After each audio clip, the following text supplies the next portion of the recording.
সহিংসতায় ছাত্র দলের উক্ত সমর্থকেরা কেবলমাত্র ভুক্তভোগী হিসেবে জড়িত ছিলেন বলেই এখন পর্যন্ত প্রতীয়মান হয়েছে।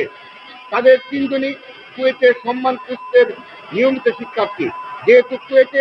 বাংলাদেশ জাতীয়তাবাদী ছাত্র দলের কোনো কমিটি গঠিত হয়নি এবং এখন পর্যন্ত কুয়েত ক্যাম্পাসে সদস্য ফরম পূরণের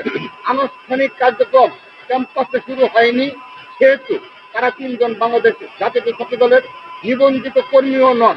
তাই তাদেরকে কেন্দ্র করে ঘটা কোনো ঘটনাকে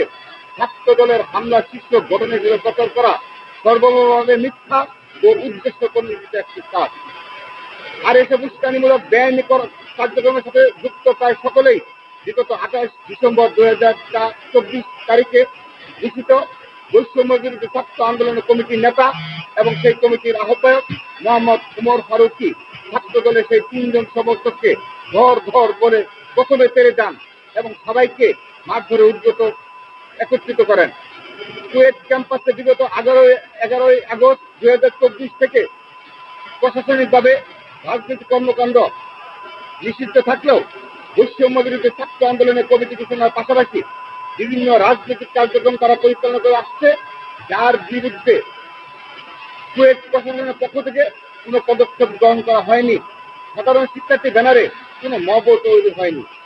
আবার এসব ঘটনা চলাকালে এবং পরবর্তীতে কোনরূপ তথ্য প্রমাণ ছাড়াই স্থানীয় জনতার সাথে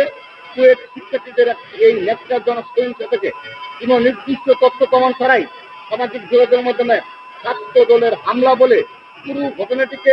ভিন্ন খাতে প্রবাহিত করে রাজনৈতিক ফায়দা লুটার চেষ্টা চালানো হয়। কিন্তু সময়ের সাথে সাথে যত বেশি তথ্য উন্মোচিত হচ্ছে,